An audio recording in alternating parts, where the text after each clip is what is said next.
One second शुरुआत करते हैं आज की क्लास। उम्मीद करते हैं लास्ट क्लास में जो पढ़ा था अपन ने केवीएल केसीएल के बारे में वो आप लोगों को याद होगा। हमें किस तरीके से जंक्शन लॉ और करंट लॉ दोनों हमने देख लिए थे।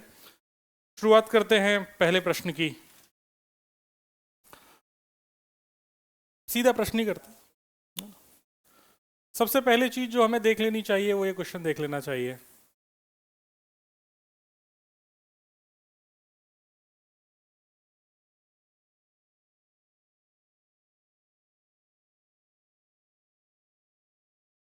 दो ओम, 4 ओम, 8 ओम को ले लेते हैं 10 वोल्ट और इसको ले लेते हैं 20 वोल्ट। ऐसा हमने एक बैटरी बना ली, दो बैटरी बना ली, एक ऐसा कॉम्बिनेशन बना लिया। हमसे पहले प्रश्न में ये पूछा गया है कि find current in each branch. Find current in each branch, प्रत्येक भुजा में बहने वाली विद्युत धारा ज्ञात कीजिए। Find current in each branch.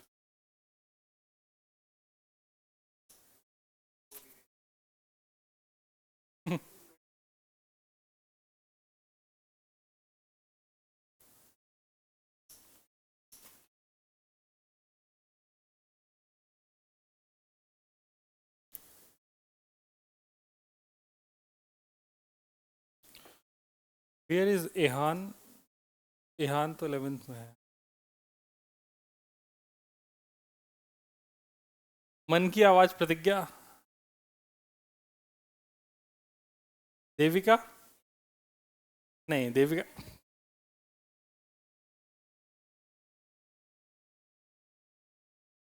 आप लोग सॉल्व कर रहे हैं ना? अच्छा, आप लोग कर नहीं पाएंगे क्योंकि पहला क्वेश्चन है, लेकिन फिर भी आप लगे पड़े हैं। मतलब मैं सैल्यूट करता हूँ आपके इस जज्बे को। कुछ ना आते हुए भी एकदम करने की जो जज्बा है। आइए शुरू करें। देखो, ऐसा प्रश्न दो तरीके से हो सकता है। पहले तुम लोगों को बोर्ड पे देखना चाहिए और लिखना बंद कर देना चाहिए। यही क्वेश्चन निर्धारित करेगा कि आपको कितना समझ में आएगा करंट इलेक्ट्रिसिटी। सिर्फ एक क्वेश्चन, ठीक है। मैं सबसे पहले इसको किरचॉफ्स करंट लॉ, इसका दूसरा नाम जंक्शन लॉ था, याद आ रहा है क्या? उससे मैं इसको सॉल्व करने की कोशिश करता हूँ। किरचॉफ्स करंट लॉ सॉल्व करने के लिए सबसे पहले आपको जंक्शन ढूंढने हैं। इसका नाम ही जंक्शन लॉ है, तो अपने को जंक्शन ढूंढने हैं। जंक्शन मतलब जहां पर तीन या तीन से ज़्यादा ब्रांचेस मिल रही हैं। क्योंकि दो मिल रही हैं इसका तो कोई सेंस ही नहीं है, तो जंक्शन ही नहीं है। जहां पर तीन या तीन से ज़्यादा मिल रही हो, तो ऐसे मेरे पास दो जंक्शन मुझे दिख गए। इन जंक्शन को पकड़ लेना है। और जंक्शन लॉ में मैंने पढ़ा था कि जितनी भी एक से आने वाली जितनी भी करंट है, नेट आउटगोइंग उनको जीरो कर देना है, एल्जेब्रिक सम, या फिर नेट इनकमिंग बराबर नेट आउटगोइंग। यही पढ़ा था। या फिर ऐसा बोल दूं, नेट आउटगोइंग बराबर जीरो। जब भी आप आंसर लिखेंगे तो हमेशा इसका स्टेटमेंट लिखेंगे, उसके बाद इसको सॉल्व करेंगे। खैर, मैंने शॉर्टकट में स्टेटमेंट लिख दिया। अब जब यहाँ पर बात आई तो आपको किसी एक जगह रेफरेंस पॉइंट मानना पड़ेगा। रेफरेंस पॉइंट का मतलब, जैसे हम पोटेंशियल की बात किया करते थे तो अर्थ की सरफेस पर पोटेंशियल को मतलब अर्थिंग जब करते थे तो अर्थ की सरफेस पर पोटेंशियल जीरो मानते थे। ऐसे इन्फिनिटी पे पोटेंशियल जीरो मानते थे। तो यहाँ पर भी हमें क्वेश्चन सॉल्व करने के लिए किसी एक पॉइंट पे रेफरेंस मानते हुए यहाँ का किसी भी एक पॉइंट का पोटेंशियल जीरो कर लेना चाहिए। तो मैंने यहाँ का पोटेंशियल जीरो मान लिया है। किसने माना है? अगर ये जीरो है तो इसका भी पोटेंशियल कितना हो जाएगा? जीरो। और इसका भी पोटेंशियल कितना हो जाएगा? जीरो। यहाँ तक समझ में आ गया? इस पॉइंट का पोटेंशियल अगर अपन v मान लें तो इससे कोई परेशानी? अब आप लोग एक चीज को समझेंगे कि आप यहाँ पे भी जीरो मान सकते थे, यहाँ पे भी जीरो मान सकते थे। इससे कोई फर्क नहीं पड़ता, आप कहीं भी जीरो मान लीजिए। अब आपका मेन काम है जितने भी रजिस्टर्स हैं इन सबके अक्रॉस पोटेंशियल को लिखना। इनके एक एक टर्मिनल पर पोटेंशियल जीरो हो चुका है। बाकी टर्मिनल पे हमें बात पहुंचना है। तो देखो, ये v है, गौर से सुनना।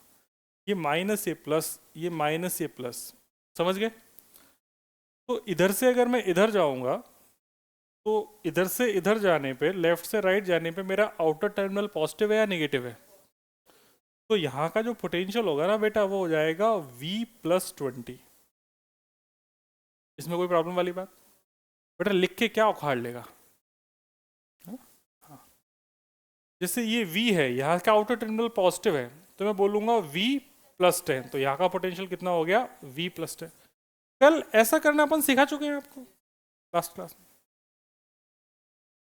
मतलब VA माइनस VB ऐसा लिखना सिखा दिया। अब आप गौर से देखो तो आपके तीनों रजिस्टर के अक्रॉस पोटेंशियल आपको पता चल गए।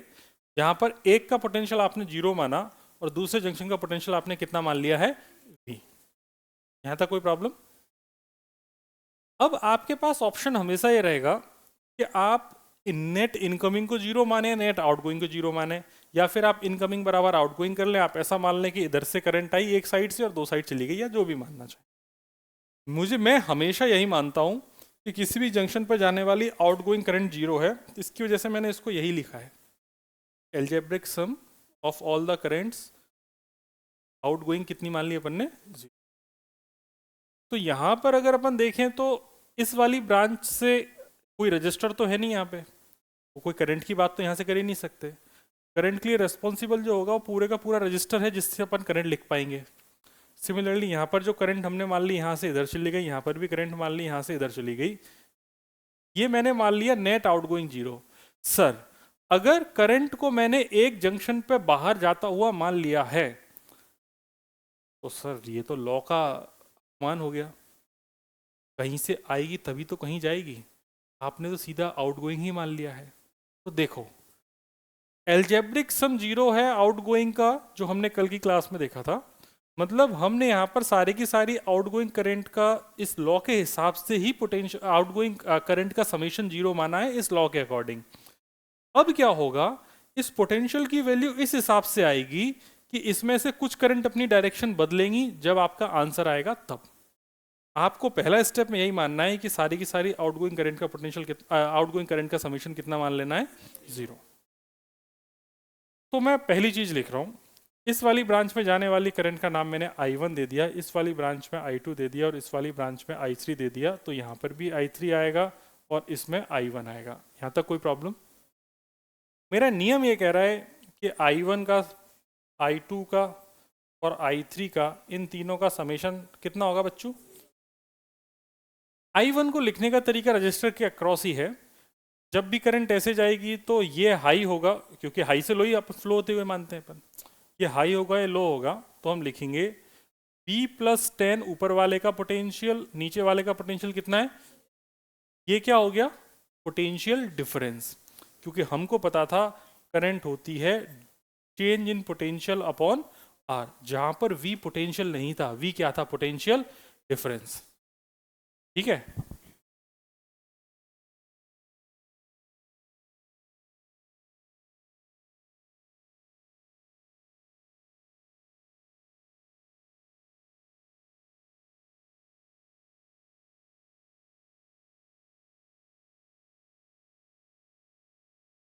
इसमें अपन इसके रजिस्टर से डिवाइड कर देंगे तो इसका रेजिस्टेंस है 2, तो ये I1 आ गया। I1 में कोई प्रॉब्लम है आपको? दूसरा देखेंगे तो दूसरे में इसके एक एंड पे पोटेंशियल V है, दूसरे एंड पे पोटेंशियल 0 है, तो पोटेंशियल डिफरेंस हो गया V माइनस 0, रेजिस्टेंस है 4, प्लस ये हो जाएगा आपके पास V प्लस 20। धन्यवाद। ये हो जाएगा V plus 20 minus 0 divided by कितना है? 8। कितना हो गया? आपने सारी बातें कर ली। क्या हम इन सबका एलसीएम लिख सकते हैं? इस सबका एलसीएम 8 ही आएगा, है कि नहीं?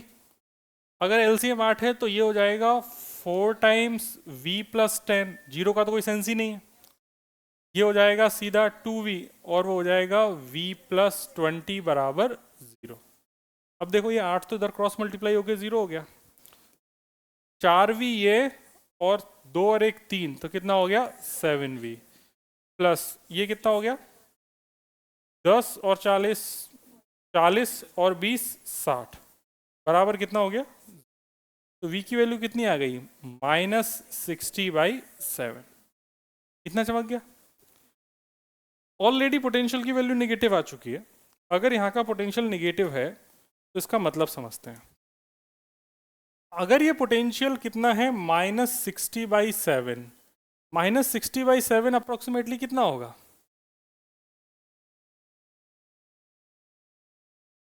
हाँ, ठीक है, मतलब जितना भी होगा 8 से थोड़ा सा ज़्यादा होगा, 9 से कम होगा, है ना। अब अगर मैं इस 20 में से इसको घटाऊंगा तो ये वैल्यू पॉजिटिव आएगी। अरे हाँ, है ना। तो v की वैल्यू जो आई है वो -60/7 आई है। तो 0 और -60/7 में कौन बड़ा है? इसका मतलब जो करंट है वो एक्चुअल में I2 नेगेटिव रहा होगा और I2 ऐसे आया होगा। हाँ, है ना। मतलब अगर मैं यहाँ से I1 निकालना चाहूँ तो I1 मैंने क्या माना था, आपको दिख रहा है ये कलर, या सफ़ेद कलर से लिखूँ? दिख रहा है। I1 मैंने ये माना था ना, I1 मेरे लिए कितना था, V +10/2 था ना। तो इसको मैं लिख दूंगा -60/7 +10 × 1/2। ये नीचे वाला 2 ऐसे लिख दिया। तो 70 में से 60 गए तो कितने बचे? 10। तो 10/7, तो मतलब कितना हो गया, 5/7 एम्पियर। सही लग रहा है। सिमिलरली बच्चे बोलना चाहें अगर I2 निकालना है सर, तो I2 कितना हो जाएगा? तो I2 देखो बाई डिफॉल्ट नेगेटिव आ जाएगा। I2 की वैल्यू कितनी है, V/4 है कि नहीं? I2 यही तो था। I1 I2 I3, तो I2 की वैल्यू कितनी हो गई, -60/7 × 4, तो -15/7। माइनस साइन क्या बता रहा है कि जो डायरेक्शन आपने अज्यूम करी थी उसके अपोजिट डायरेक्शन। फिर यहां से बच्चे अपन I3 निकाल लेंगे। मैं रेड वाला ही फाइनल रिजल्ट है, मैं I3 यहां लिख देता हूं। ठीक, I3 की बात करेंगे तो I3 की वैल्यू कितनी थी बच्चों, V +20/8। तो ये वापस से वैल्यू डाल देंगे, -60/7 +20/8, तो कितना हो गया है जी? 7 दूनी 14, 140। 140 मतलब 80, है ना। 80/8, 10 एम्पियर हो गया भाई। तो I3 की वैल्यू आ गई 10 एम्पियर। 7 कहाँ रह गया? अच्छा, ये 7 भी है, ओके, मेरी गलती है। तो ये हो गई 10/7 एम्पियर। यहाँ तक कोई प्रॉब्लम? मतलब बाद में तो मैंने कैलकुलेशन ही करी है। अब जो समझने वाली बात ये थी कि I2 जो मैंने माना था उसके अपोजिट है। मतलब I2 ऐसा है, जैसे ही तुम्हें पता चला कि ये डायरेक्शन रियल में है, अब तुम्हारी सारी चीज चमक गई कि भाई अगर ये करंट ऐसे जाएगी, इसके दो हिस्से हो गए, ये दोनों बैटरी से ऐसे करंट आया और ऐसे जाके ऐसे चला गया। सही बात है, ठीक है। पूरा गेम समझ में आ गया? सोचो, समझो और लिखो। हमें कभी नहीं पता होगा, हमें पता ही नहीं था। मैंने कभी माना भी नहीं कि मुझे पता है। लास्ट में जब नेगेटिव आया तब मुझे पता चला, अच्छा ये तो नेगेटिव आया है। मैंने तो सिंपली इनिशियली मान लिया कि बस आउट गोइंग ही 0 है। हाँ, वो KVL है।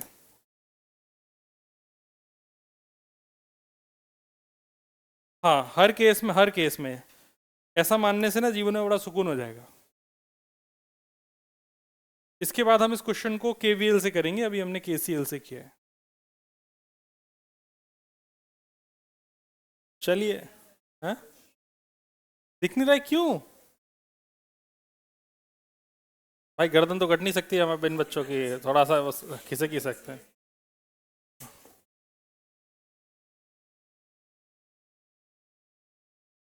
हम आगे बढ़ें।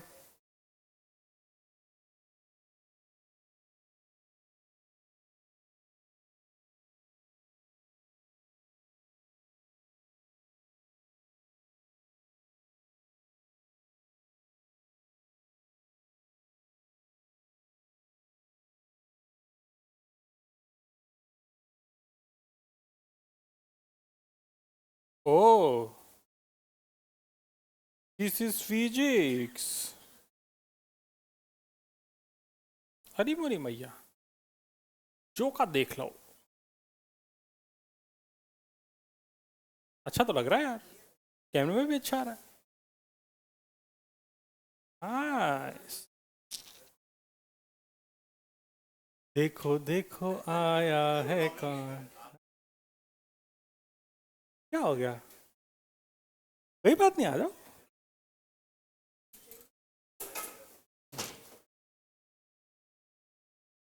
आज से क्लास ऐसी पढ़ाई जाएगी, देख ले बेटा।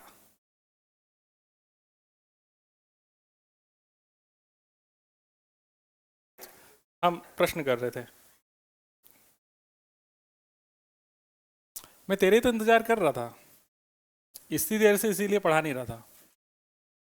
अब देख बेटा, अब पढ़ाऊंगा मैं।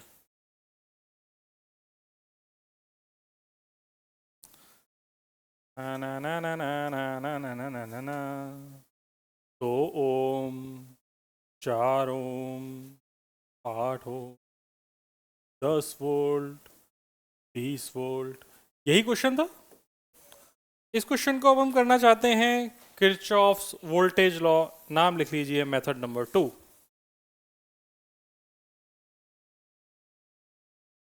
ठीक है, सेम आ रहा है आंसर। कौन सा वाला ज्यादा इजी लगा? केसीएल ही हमेशा इजी है। अभी इक्वेशन में फंसे नहीं हो।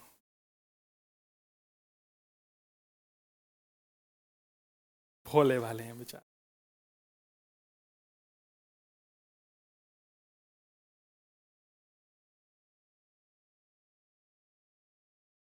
भोले बच्चे। देखो भाई, अब जब इस क्वेश्चन को केवीएल से करना है, तो केवीएल का स्टेटमेंट ये था कि किसी भी लूप में summation of all the potential कितना होगा?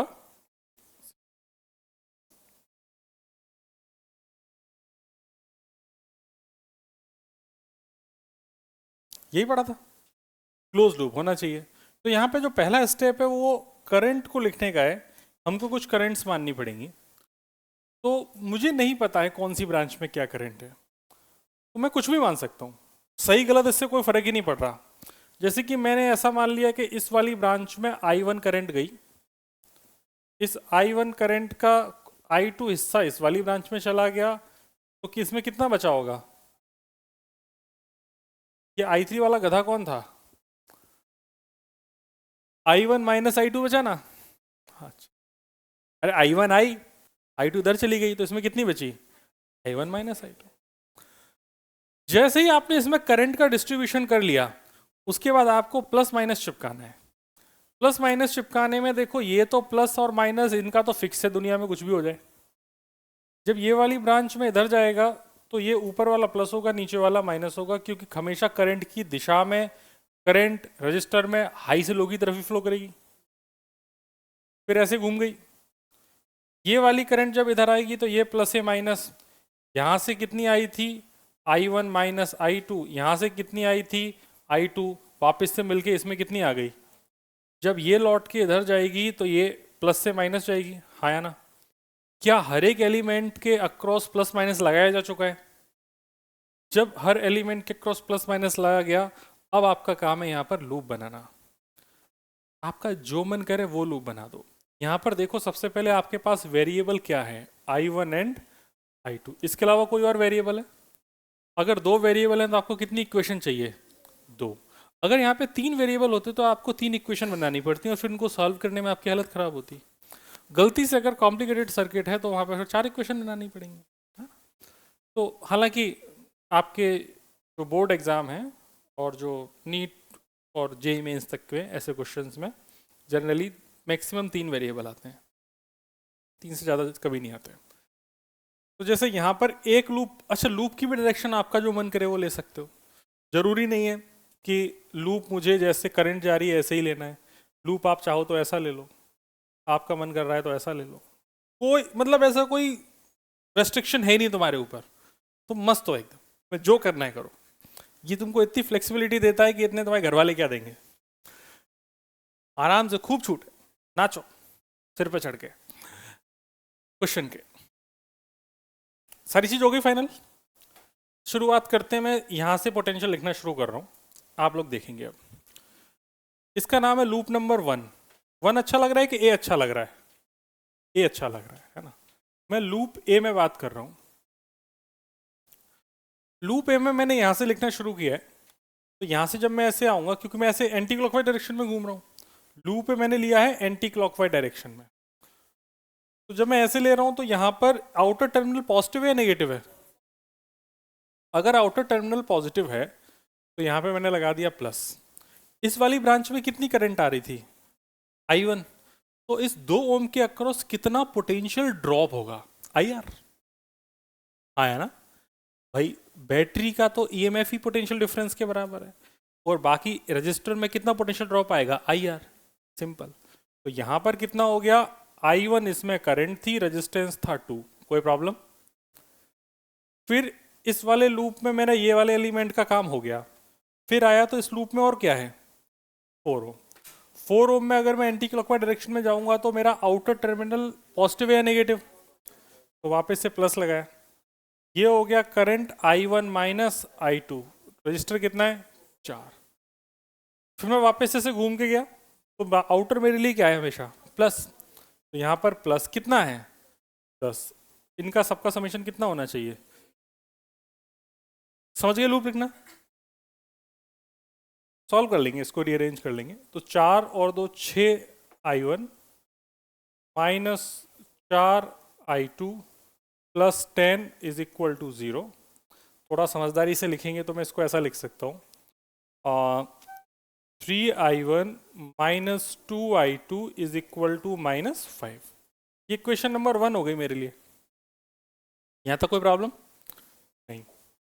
फिर आते हैं अपन लूप नंबर 2 पे, मतलब लूप नंबर बी पे। ये मैंने क्लॉकवाइज डायरेक्शन में लिया है। मैं आपको बस यही बताना चाह रहा हूँ कि तुम्हारा जो मन करे वो डायरेक्शन ले लो, इसलिए मैंने एक में क्लॉकवाइज एक में एंटी क्लॉकवाइज लिया है। कोई फर्क नहीं पड़ रहा, आंसर पे कोई फर्क नहीं पड़ेगा, आंसर बहुत क्यूट सा आएगा। तो शुरुआत आप यहाँ से करना चाहो यहाँ से कर दो, कोई टेंशन नहीं। तो यहाँ से करेंगे तो राइट साइड जाएंगे तो आउटर टर्मिनल क्या है? प्लस। तो कितना हो गया? प्लस 20। आउटर जाएंगे तो यहाँ पर क्या है? माइनस। करंट कितनी थी इसमें? I2।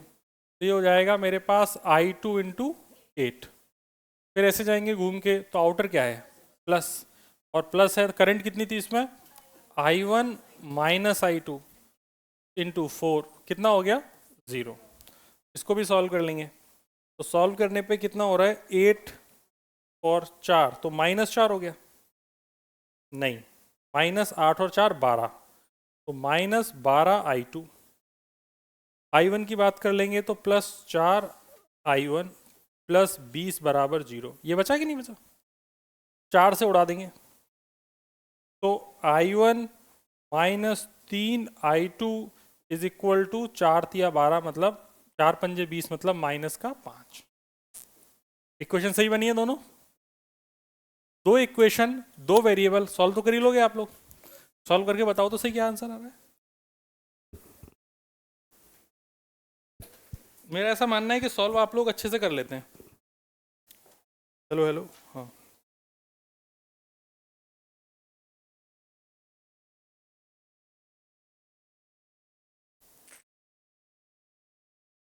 आपको दिखाई दे रहा है? ठीक है, आओ देखो सॉल्व करते हैं। सॉल्व करने में मैंने क्या किया कि जो पहली इक्वेशन है, पहली इक्वेशन को एज इट इज रहने दिया। दूसरी इक्वेशन में मैंने 3 से मल्टीप्लाई किया और पहली इक्वेशन से घटा दिया। ये ऑपरेशन समझ में आ गया? तो 3 में से पहली वाली टर्म तो कटी गई डायरेक्ट। यहाँ पे पूरा लिख के दिखाऊंगा आपको, आप पूरा ही लिख के दिखा देते हैं। ये हो गई पहली वाली। दूसरी वाली में मैंने 3 से मल्टीप्लाई कर दिया तो 3I1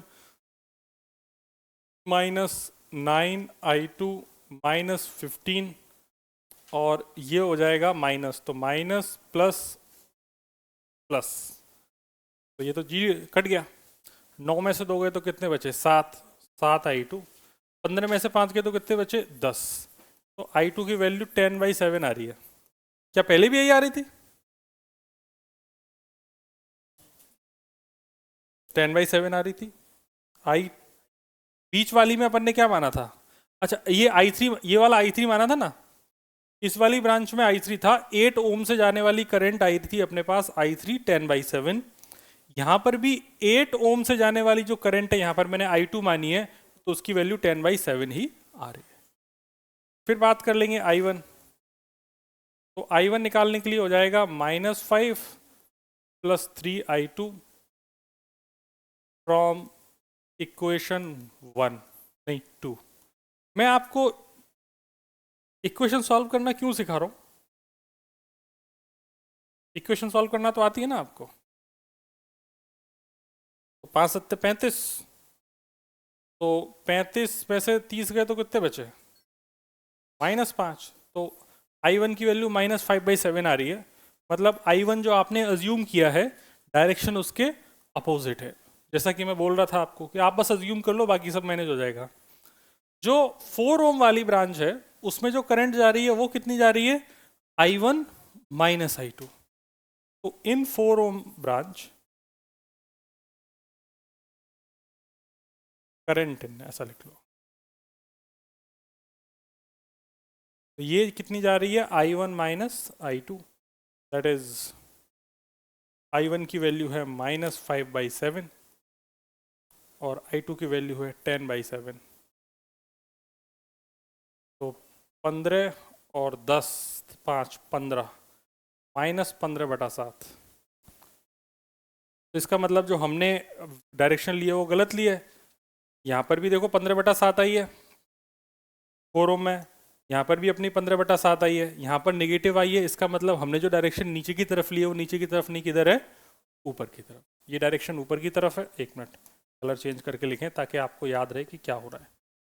इसमें डायरेक्शन ऊपर की तरफ है, इसकी डायरेक्शन इधर है और इसकी डायरेक्शन इधर है। ठीक है जी। अगर आपका आंसर पॉजिटिव में आया, इसका मतलब जो आपने एज्यूम किया है वो एकदम सही है। निगेटिव आया, उसका अपोजिट डायरेक्शन। ओके, छाप सकते हैं आप लोग। आई थिंक हमने बेसिक चीज समझ ली है और आप लोगों के समझ में आ गई है ना? क्या हुआ 101? पैसे गिर गए क्या? अच्छा अरे पेन वैन छोटी मोटी चीज है। मैंने सोचा यार पैसे वैसे गिर गए हैं तो फिर ठीक है। हमको प्रश्नों का दौर शुरू करना चाहिए।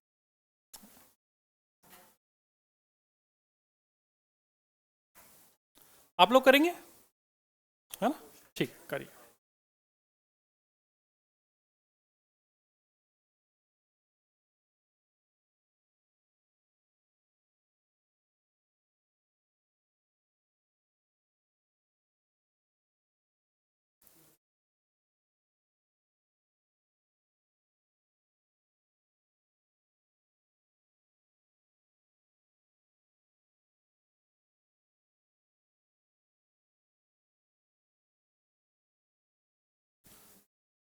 क्वेश्चन आपके सामने, find current in each branch.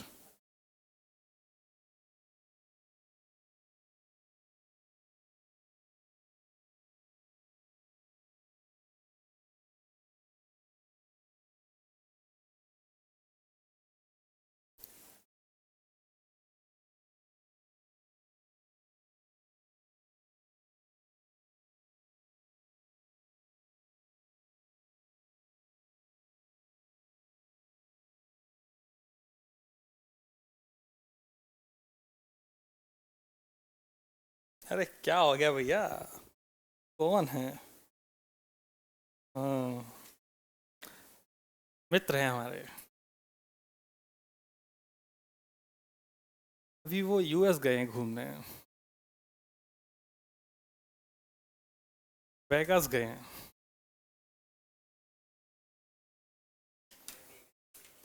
हाँ,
उम्मीद करते हैं हो गया होगा इतनी देर में।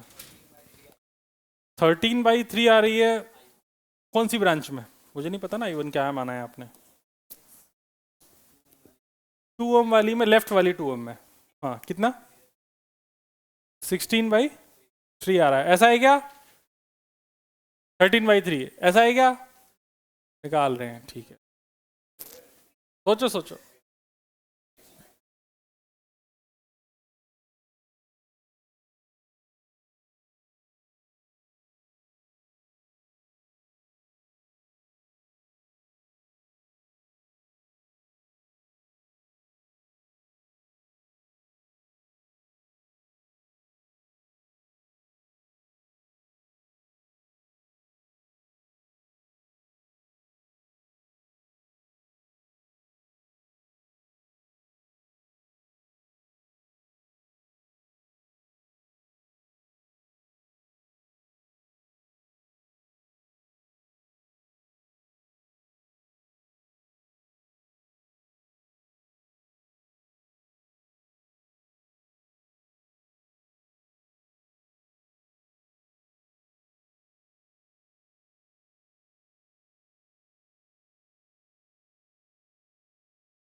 हेलो, शुरू करें। सबसे पहला स्टेप था, हम इसको जंक्शन लॉ से करना की इच्छा रखते हैं, केसीएल से। केसीएल से करने के लिए सबसे पहले जीरो मानना था। जीरो मानने के आपके लिए दो ऑप्शन है, या तो आप यहाँ पे जीरो मान लीजिए या फिर यहाँ पर जीरो मान लीजिए। मुझे जीरो मानने का फायदा यहाँ पे दिख रहा है, क्योंकि उससे देख क्या चीज़ें आसान हो गई, ये चीज़ सीख। यहाँ पे जीरो मानने से जीरो तो ये जीरो, ये जीरो तो ये जीरो, माइनस प्लस, बोर्ड की तरफ नजर बना, zero plus 6, zero minus plus, zero plus 3, और यहाँ का पोटेंशियल V। कितना आसान दिख रहा है मुझे, समझे ना? इसलिए जीरो मानना कहाँ पर है वो इंपॉर्टेंट है। मैं इस पिछले क्वेश्चन में समझाने के लिए आपको जीरो यहाँ पर लिया, बाकी इस क्वेश्चन को अगर मैं सॉल्व करता नॉर्मली तो इसमें कभी भी मैं यहाँ पे जीरो नहीं मानता, मैं इसमें जीरो यहाँ पे मानता, क्योंकि यहाँ पर जीरो मानने से इनका जो पोटेंशियल है ये 10 होता सीधा, ये 20 होता, और ये सारे वी होते हैं। अब सोच में क्या बोला, आया ना? बुद्धि में आया? नहीं आया? देख अभी क्या हो रहा है कि मैंने यहाँ पे v माना तो मुझे v+10 लिखना पड़ रहा है। अगर मैं इसको जीरो मान लूँ v की वैल्यू, तो ये 10 होगा कि नहीं होगा? 10 होगा तो मेरे लिए लिखना, सॉल्व करना कितना आसान होता। फिर मैं यहाँ पर v मान लेता, हालांकि इक्वेशन सेम ही बनती, इक्वेशन फिर भी v+10/2 ही बनती, लेकिन दिखने में मेरे लिए बहुत अच्छा हो जाता। इक्वेशन पे कोई फर्क नहीं पड़ता। आओ देखो, तो उसके बाद अपन ने इसको हाई पोटेंशियल माना है, V को हाई पोटेंशियल माना है, इसका मतलब सिग्मा आई आउट जो है वो मैंने कितना मान लिया, जीरो केसीएल के हिसाब से। तो इस वाली ब्रांच में I1 मान ली, इस वाली ब्रांच में I2 मान ली, और इस वाली ब्रांच में कितनी मान ली बच्चों, I3। जैसे ही मैंने ये नामकरण किया तो मैंने लिख दिया I1 plus I2 plus I3 बराबर 0। I1 की वैल्यू कितनी हो गई मेरे पास, तो V-6/2, I2 की वैल्यू हो गई V-0/3, और I3 की वैल्यू हो गई V-3/2 इक्वल टू 0। ठीक है जी, इतनी बात अगर समझ में आ गई तो फिर क्वेश्चन खत्म है। इसका एलसीएम 6 होता है, तो जाएगा 3V-18 प्लस 2V और plus 3V-9 equal to 0। LCM लेना तो आता ही तुम्हें, पीछे मोहल्ले में। ठीक, अगर ये होता है तो 3 2 5 और 5 और 3 8, तो 8V, ये सब तो जीरो हो गया, और 18 और 9 27, तो इज इक्वल टू 27। तो V की वैल्यू हो गई 27/8। ये पोटेंशियल समझ में आ गया, ये तो सॉल्व किया है। पोटेंशियल पता चलते ही अब मुझे बात है करंट को निकालना, तो I1 मेरे लिए हो जाएगा V-6/2, मतलब 27/8 माइनस 6/2, तो 8 48, 48 में से 27 गए तो कितने बचे, 18 और 3 21, तो -21/2, ये आ रहा है क्या?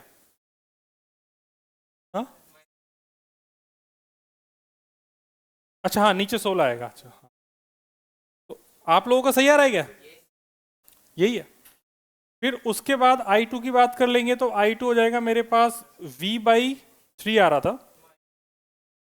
तो ये हो जाएगा 27/8 इंटू 3, तो 9/8 आ रहा है दोस्त।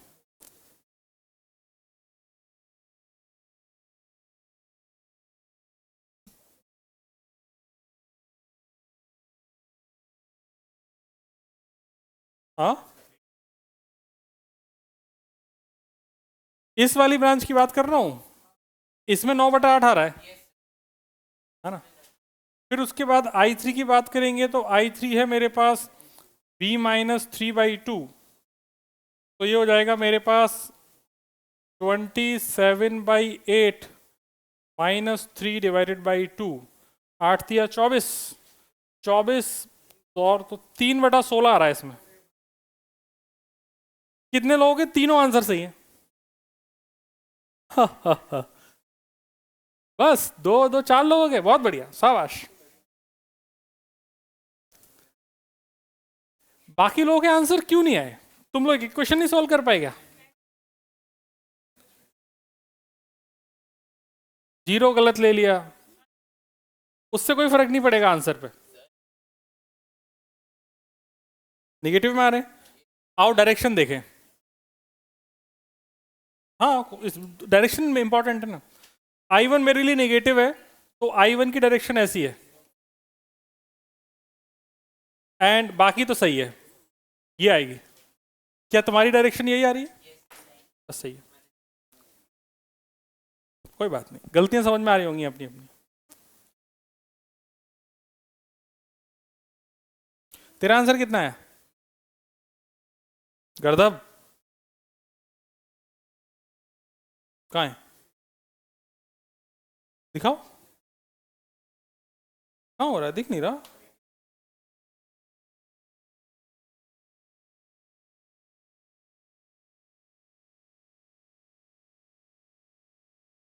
तू फिर से मार खाएगा क्या?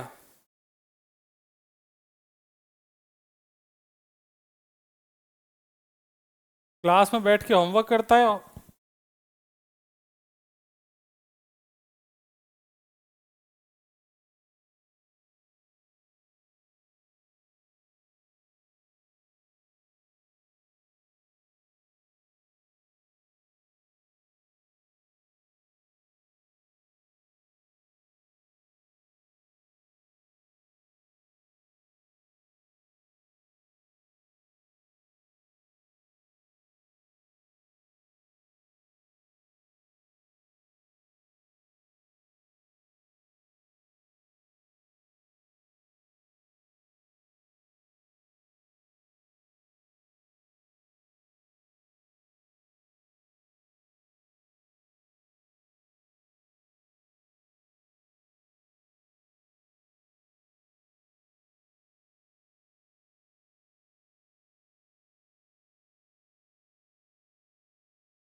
अगर फाइनल आपका जो डायरेक्शन है वो पीले वाले निशान के हिसाब से आ रही है, आपका आंसर सही है, प्लस माइनस से कोई फर्क नहीं पड़ेगा। आपने क्या रेफरेंस लिया है उस पे डिपेंड कर रहा है ना, प्लस माइनस तो।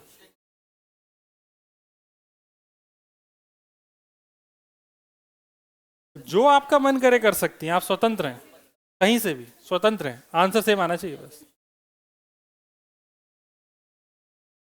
चलो शुरुआत करें, अगला क्वेश्चन। छाप रहे हैं क्या? छाप रहे हैं क्या? कितने लोग छाप रहे हैं? जल्दी छापो।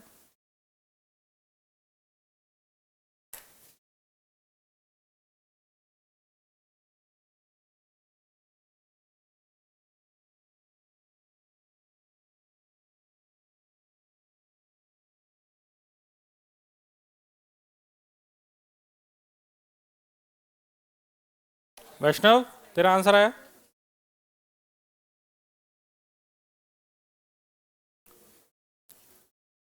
ये भूमिका आज अकेली क्यों बैठी है? तेरे तेरा दोस्त कहाँ है? क्या नाम है उसका? लारण्य। ये आजकल क्या चल रहा है क्या, ये viral?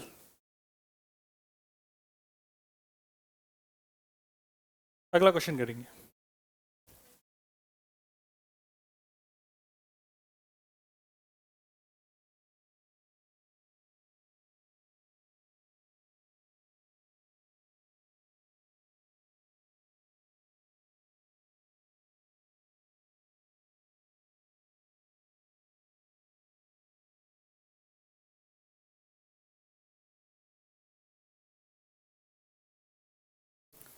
Find potential of A.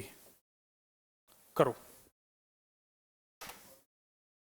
Find potential of ए।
तो हे मेरे धुरंधरों, आंसर तो आ गया होगा। इनफाइनाइट या जीरो, बड़ा खतरनाक ऑप्शन है। नहीं भाई, दोनों ही नहीं है। चलो जीरो तो गया, मैं तो जीरो ही लगा रहा था सर। चलो जीरो से तो जान छूटी। देखो भाई, क्वेश्चन बहुत इजी है, तुम लोग उसे कॉम्प्लिकेटेड बना रहे हो। जब बेसिक से छोड़ के जब अपना दिमाग लगाते हो तो क्वेश्चन हमेशा टफ हो जाता है। फंडामेंटल पकड़ के चलने चाहिए। टफ क्वेश्चन भी हमेशा फंडामेंटल से होते हैं। इसने जो जो बात बोल रखी वो बात मान लेने का। इसने से अर्थ कर दिया, इसका मतलब इसका पोटेंशियल जीरो हो चुका है। सही बात है, इसका पोटेंशियल जीरो है। इसने इस ए पॉइंट का जो पोटेंशियल है वो मुझसे पूछा है। इस वाले पॉइंट का पोटेंशियल उसने कितना दे रखा है? 60 वोल्ट। इसका मतलब ये हाई वोल्ट, ये हाई पोटेंशियल है और ये लो पोटेंशियल है। तो यहाँ पर जो करंट फ्लो होगी वो ऐसे फ्लो होगी कि नहीं होगी? तो नहीं, गलत है। ये करंट अगर आई है, ऐसा मैं मान लूं, तो इन दोनों रजिस्टर में सेम करंट आई जा रही होगी और ऊपर से जाके नीचे अर्थ में पहुंच जा रही होगी। सही बात है। अगर ऐसा है तो मैं यहां से इस इक्वेशन को लिखना शुरू करता हूं। ये 60 वोल्ट है, गौर से देखो। वैसे तो मैं डायरेक्टली भी बोल सकता हूं कि यहाँ पर जो करंट है वो करंट सीधा पोटेंशियल डिफरेंस कितना है 60 माइनस 0, और इसका आर इक्विवेलेंट कितना है 64 प्लस 32, तो 64 अपॉन 96, 60 अपॉन 96, ये में फ्लो होने वाली करंट है जो मैंने इस फॉर्मूले से निकाली है, I बराबर V बाई आर से। जो मैंने लिखा है इसमें कोई डाउट है क्या किसी को? करंट पता चल गई? अब देख इस ए पॉइंट का पोटेंशियल कैसे निकालेंगे। करंट ऐसे आ रही है तो ये प्लस है माइनस है, हाँ या ना? यहाँ से शुरू कर, इस पॉइंट का नाम रख देते हैं, क्या रख दें, कछुआ रख दें, एम रख देते हैं। तो फ्रॉम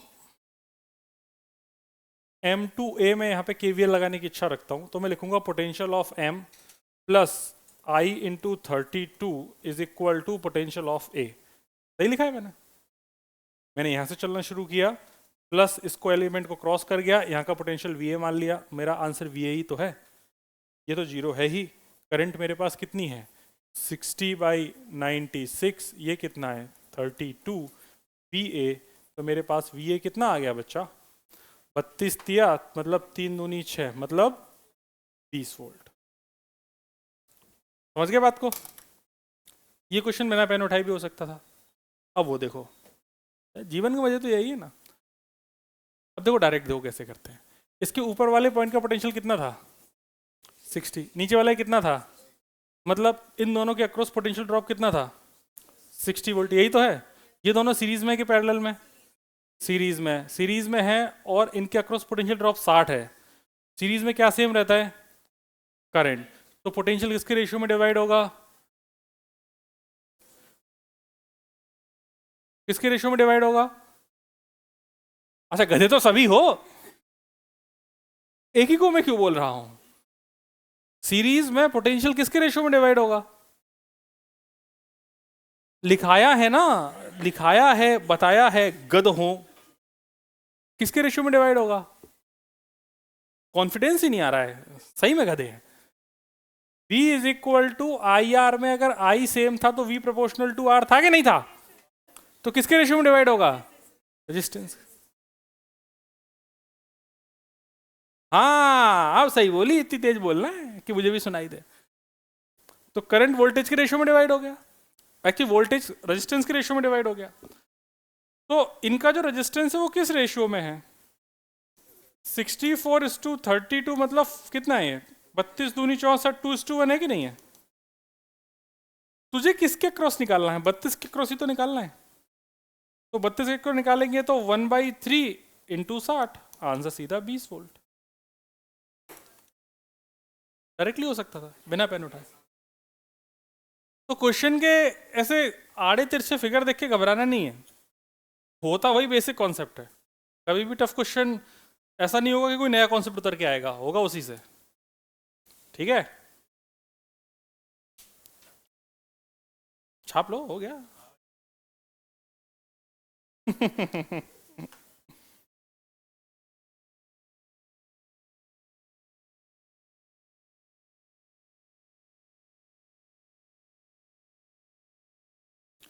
अगला क्वेश्चन थोड़ा बनाने में समय लगेगा, तो आप लोग आराम से बातें नहीं करेंगे। Find potential difference between G and H, ये चाहिए मुझे। Find potential difference between G and H।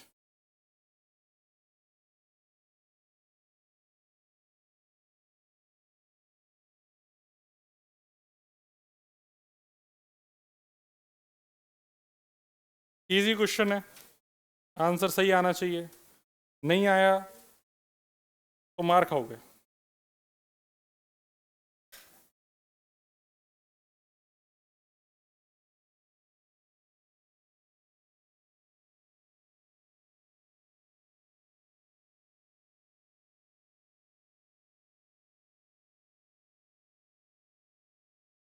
करो, क्वेश्चन बना दिया गया है।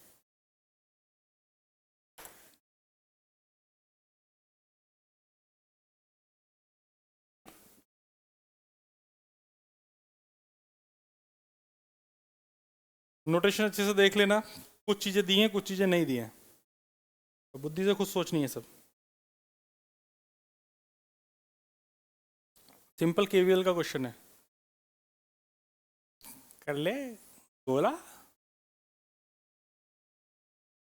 सोच पा रहा है, ठीक है।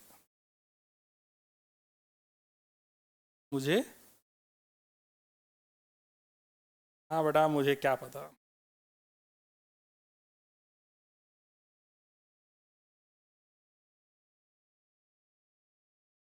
अगले पेपर में देखता हूँ कि मुझे क्या पता है।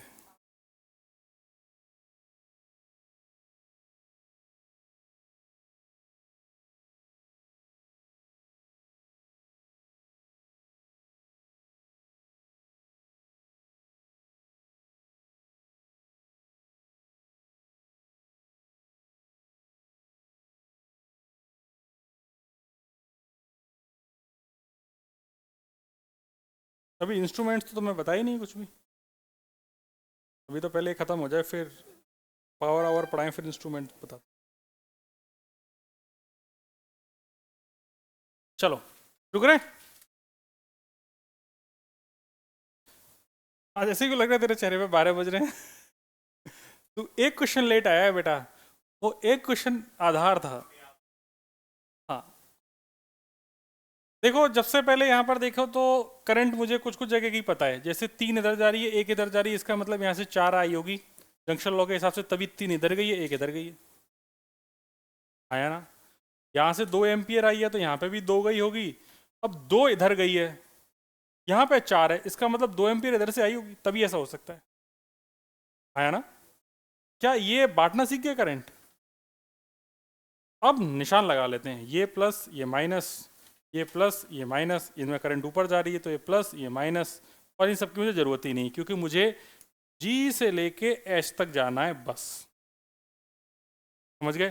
तो मेरा जो लूप बनेगा, लूप तो नहीं बोलूँगा, मैं जो जाऊँगा वो जी से एच जाऊँगा, तो मैं लिखूँगा पोटेंशियल ऑफ जी, माइनस लगाऊँगा आई इंटू आर, फिर ये माइनस प्लस, तो कितना लिखूँगा +3, फिर -2 × 2 I into R, then +2 × 1 is equal to potential of H.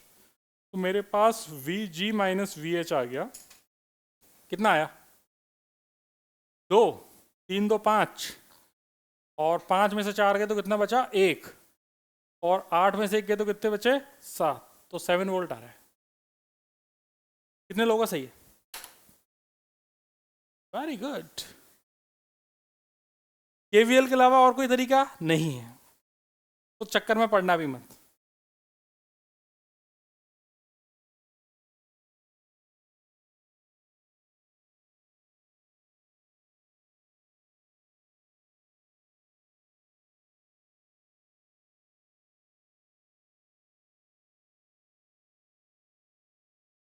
Actually जब भी मैं पूछ रहा हूँ कि आंसर आया या नहीं आया, मैं जानना चाह रहा हूँ कि मेथड भी सही है कि नहीं है।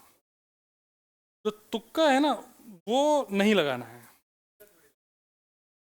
लग सकता है, प्रोबेबिलिटी तो है ही, है कि नहीं।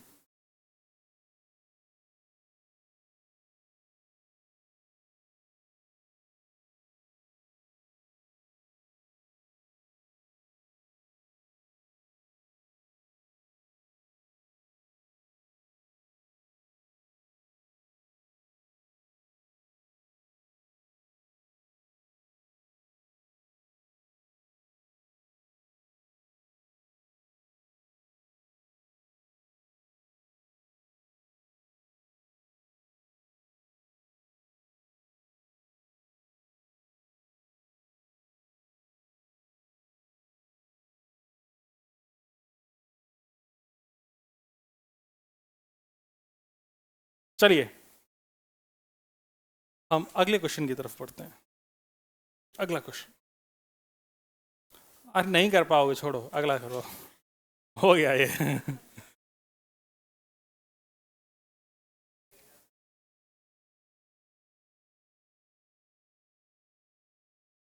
सुने,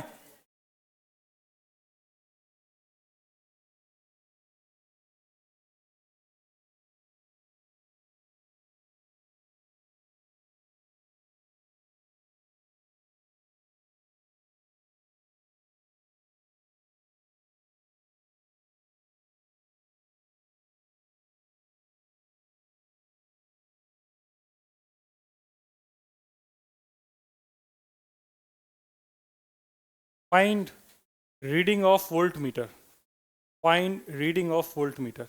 अब तुम लोगों के मन में आ रहा होगा वोल्ट मीटर क्या करता है। वोल्ट मीटर का काम होता है पोटेंशियल डिफरेंस को बताना। जिन दो पॉइंट के बीच में लगाया जाएगा उन दोनों पॉइंट के बीच का पोटेंशियल डिफरेंस बताएगा। ये इस पॉइंट का नाम अगर मैं ए रख दूं, इस पॉइंट का नाम बी रख दूं, तो वो तुमसे इनडायरेक्टली पूछ रहा है V A minus V B कितना है। ठीक है, ये चाहिए मुझे। करो, बताओ।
हे पापियो, जिनको वीडियो स्टोन ब्रिज लग रहा है वो तो एक चम्मच में पानी भरो और डूबने की कोशिश करो। डूबना नहीं है। 4/16 is not equal to 16/4। 1/4 is not equal to 4।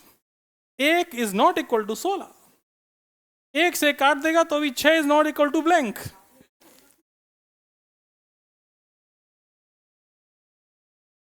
चलो शुरू करते हैं। क्या कहना चाह रहा है कुछ? अबे आसान है, कुछ कहना नहीं चाह रहा, जबरदस्ती का क्वेश्चन है। तुम लोग गधों की जगह इस क्वेश्चन को कर रहे होगे। आसान, देख इधर, घोड़े की तरह करना है। देख, ये इसका तो कोई मतलब नहीं है, इसे तो हटा ही देते हैं। इसका काम क्या था, बस ये बताना क्वेश्चन में कि उसे क्या चाहिए, उसे V A minus V B चाहिए। वोल्ट, आइडियल वोल्ट मीटर का रेजिस्टेंस इन्फाइनाइट होता है, इसकी वजह से वोल्ट मीटर वाली ब्रांच में कोई भी करंट नहीं जाती। जब उस ब्रांच में कोई करंट ही नहीं जाएगी तो उस ब्रांच को हटा ही दो। ठीक है, हमारा काम है बस ए और बी के बीच का पोटेंशियल ड्रॉप पता करना। अब इसे निकालने के लिए सिंपल तरीका है कि भाई 16 और 4 20, 16 और 4 20, तो इसमें से जो करंट गई 1 एम्पीयर इधर चली गई, 1 एम्पीयर इधर चली गई। ये मैंने किस नियम से सोचा है? दोनों ब्रांचेस का रेजिस्टेंस इक्वल है, इसलिए दोनों ब्रांचेस में इक्वल करंट जाएगी। इस बात को अपने शब्दों में लिख लो। दोनों ब्रांचेस का जो रेजिस्टेंस है वो इक्वल है, इसीलिए दोनों ब्रांचेस में इक्वल करंट जाएगी। हमने पढ़ भी रखा था कि जब पैरेलल कॉम्बिनेशन था तो जो करंट थी पैरेलल कॉम्बिनेशन में वो रेजिस्टेंस की इन्वर्स रेशियो में जाती थी। तो यहाँ पर जो रेजिस्टेंस का इन्वर्स रेशियो है वो 1:1 ही है, तो जो करंट जाएगी वो भी 1:1 के रेशियो में ही जाएगी। मतलब 1 एम्पियर चली गई, ये 1 एम्पियर चली गई और इसमें भी 1 एम्पियर चली गई। अब इसमें चलो गलतियाँ देखो क्या क्या होती हैं। तुमको दोनों ब्रांचेस में करंट पता चल गई, सुन ले मैं जो कह रहा हूँ वो सुन ले। दोनों ब्रांचेस में करंट पता चलते ही आपके पास ए और बी का पोटेंशियल निकालने के ऑप्शंस ओपन हो जाते हैं, क्योंकि करंट पता है, रेजिस्टेंस पता है, आई आर कर देंगे, आंसर आ जाएगा। लेकिन जैसे ही आप यहाँ पर 4:1 करेंगे तो इस ए का पोटेंशियल 4 आएगा, आया ना? और इसमें 1:16 करेंगे तो इसका पोटेंशियल कितना आ जाएगा? 16। अगर इसका पोटेंशियल 4 है तो तुमने कहीं ना कहीं रेफरेंस तो माना होगा ना, तभी तो तुम बोल रहे हो 4 है। सही बात है। तुमने I इंटू आर को 4 लिखा है, इसका मतलब तुमने यहाँ पे 0 मान लिया था, तभी तो ऐसा बोल पा रहे हो। और अगर तुमने 0 मान लिया तो फिर करंट लो पोटेंशियल से हाई पोटेंशियल जा रही है क्या? ये तो गलत है। करंट हमेशा कहां से का फ्लो करती है? तो इसका मतलब IR करने से हमेशा पोटेंशियल डिफरेंस आना है, पोटेंशियल थोड़ी आता है। इस बात को दिमाग में सेट कर लिया? ठीक। तो इसका मतलब इस तरीके से पोटेंशियल नहीं निकालना है, ये गलती समझ में आ गई तुम्हें, इसको हटा दो। तुमने यही किया ना, इससे क्या है ना, आंसर में निगेटिव आएगा बस, और कुछ नहीं होगा। अब आ जाओ दूसरी चीज, सही चीज क्या है। तो जब भी ऐसा क्वेश्चन आए तो हमेशा जिधर लो पोटेंशियल है उधर रेफरेंस मानो। हाई पोटेंशियल पर रेफरेंस मानने का मूर्खता है। अगर तुम यहां पर 0 मान रहे हो तो यहां पर तुम्हें फिर IR -4 मानना चाहिए, तब हाई सेल हो जाएगा। समझे बात को? तो तुम कभी गड़बड़ नहीं करोगे अगर तुम ऐसे क्वेश्चंस में जहां करंट का डिवीजन हो रहा है, अगर तुम जो एंड पॉइंट है जहां पर करंट हाई टू लो जा रहा है, अगर लो का पोटेंशियल 0 मानोगे, लो को 0 मानते ही बाकी सब जगह के पोटेंशियल तो पॉजिटिव हो गए, माइनस लगाने की टेंशन ही खत्म। आया ना?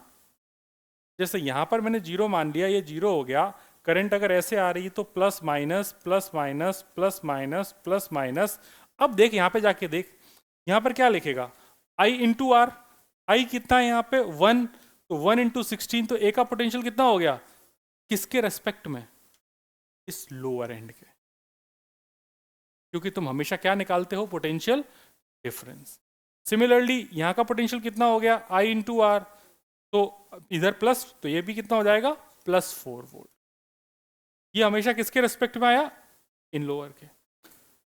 लेकिन अगर आप उधर मान रहे थे तो इसकी वैल्यू कितनी लिखी थी आपने? 4, जो कि गलत थी। अगर आपको लिखना है तो आपको क्या लिखना चाहिए था? -4।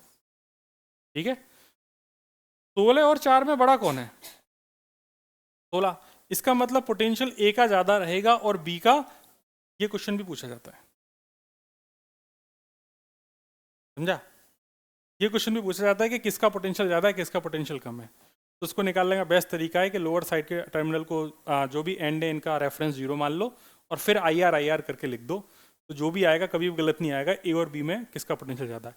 आपसे कभी भी ये नहीं पूछ सकता है कि ए का पोटेंशियल क्या है।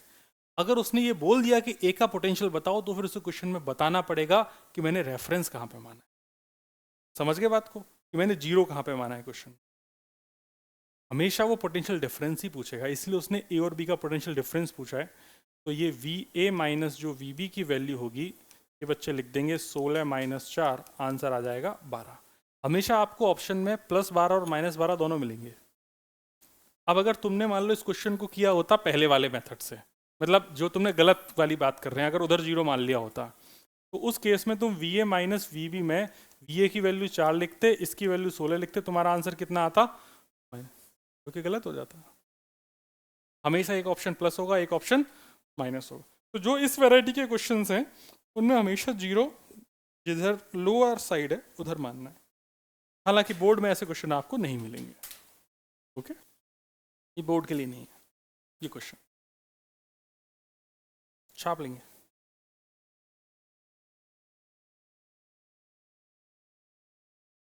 तो आज के लिए इतना ही, थैंक यू वेरी मच।